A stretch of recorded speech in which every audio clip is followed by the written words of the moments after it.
E aí daqui a pouco eu escuto um sussurro, falando assim, ó, Felipe, Felipe. E ali, putz, mas me deu medo, porque eu tinha certeza que era meu cunhado. Um medo. Eu falei, daqui eu não saio, né? Só pra mim mesmo, né? Fiquei lá sentado assim na cama, me fingindo que tava pensando em alguma coisa, só tava só assim, ó, meu Deus, o que tá acontecendo? E ali no medo, tudo paralisado. E aí ele falou assim, ó, perguntou assim, ó, Felipe, tá com medo? Aí eu com medo do caramba respondi, não. No vídeo anterior eu falei sobre o livro que meu sogro escreveu, chamado A Vida Bate com Força, para quem está passando num processo de dor de luto. Então, se você teve o seu filho morreu, sua mãe, seu pai, seu irmão, sua tia, sua avó, quem você tem um amor muito profundo, poxa vida, morreu e você está com essa dor do luto, então aqui está o livro do meu sogro, que está disponível de graça, tá? No Google Livros. Eu vou estar deixando o link aqui embaixo. Está disponível de graça o áudio livro.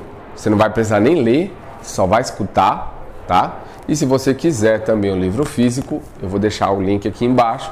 Você vai pagar pelos custos de fazer o livro da gráfica, beleza? Então é isso daí. Bom, beleza. Por que eu já comecei falando desse livro?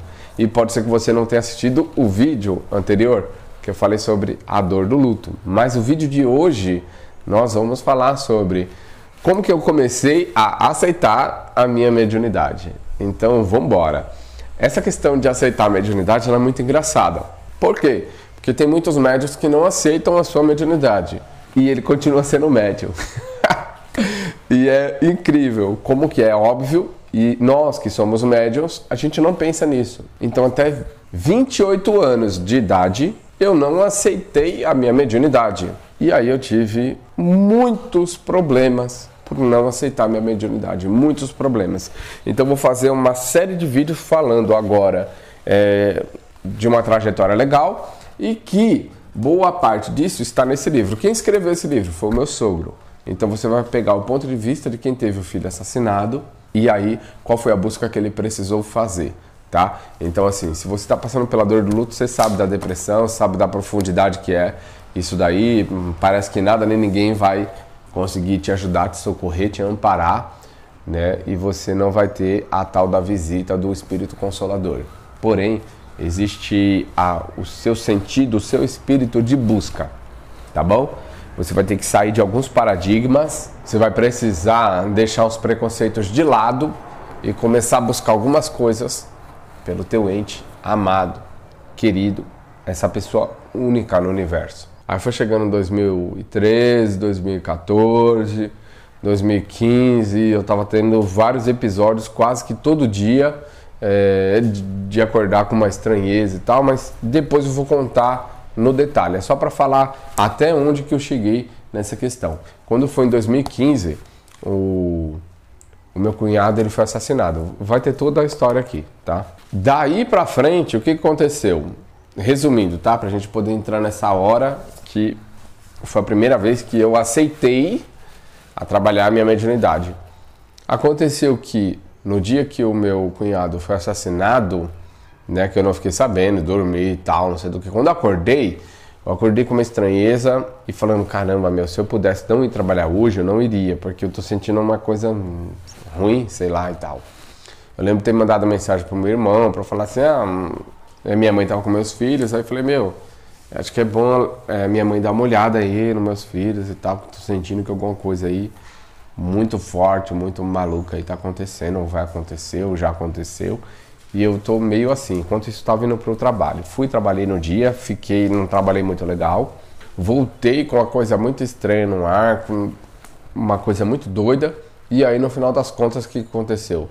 Quando eu voltei na parte da noite, recebi uma ligação da minha sogra falando que o filho dela tinha sido assassinado. E aí, aquilo ali deu um baque, eu não consegui mais falar nada.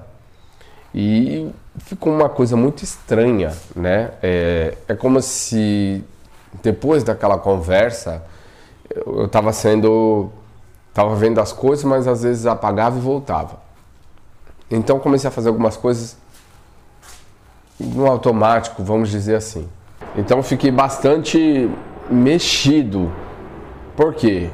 Porque é o meu cunhado, 17 anos, e uma pessoa, gente fina demais, gente boa demais, e gostava de brincar, e era todo brincalhão, gostava de zoar comigo e eu com ele. A gente sempre teve um contato muito legal, muito bacana e tal.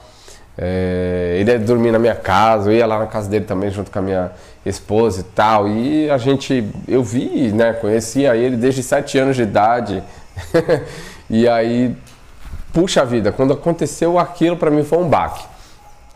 E aí eu, dentro da minha casa, comecei a ter um tipo de algo assim, que como se fosse a gravidade, ela estava pesando muito mais, né, pra mim, e era daqui para baixo assim. E aí eu comecei a entrar como se fosse numa revolta, né? E aí eu falei, caramba, meu, Brasil é, sabe, é um país ruim, que não, caramba, meu, a gente não tem o básico, a gente não tem segurança.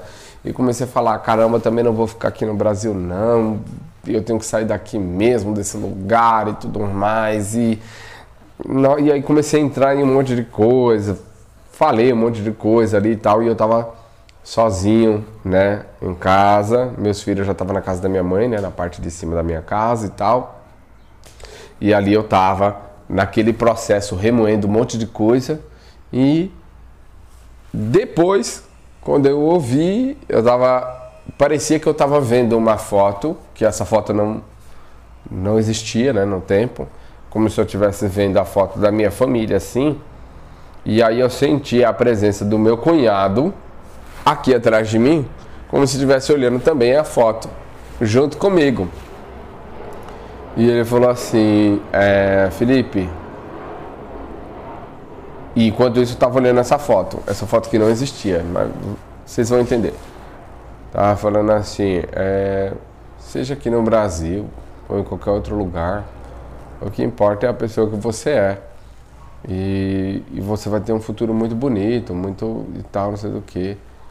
E aí eu lembro de ter pego essa foto que não existia, de ter olhado e falei assim, não, eu que não quero ficar aqui nesse lugar ruim e tal, não sei do que. Falei um monte de coisa, né, contra o país e tal, tudo mais. E aí depois eu me toquei, falei, peraí, mas, né, porra, ele tá falando comigo, meu cunhado tá falando comigo, e que foto é essa, né, que não tinha, né? E aí eu, caí em si, fiquei assim, tranquilo. E aí daqui a pouco eu escuto um sussurro, falando assim, ó, Felipe. E ali, putz, mas me deu um medo, porque eu tinha certeza que era meu cunhado. Um medo. Eu falei, daqui eu não saio, né? Só pra mim mesmo, né? Fiquei lá sentado assim na cama, me fingindo que tava pensando em alguma coisa, só tava só assim, meu Deus, o que tá acontecendo? E ali no medo, tudo paralisado. E aí ele falou assim, ó, perguntou assim, ó, Felipe, tá com medo? Aí eu, com medo do caramba, respondi, não. Não. Aí falou assim, é melhor falar assim?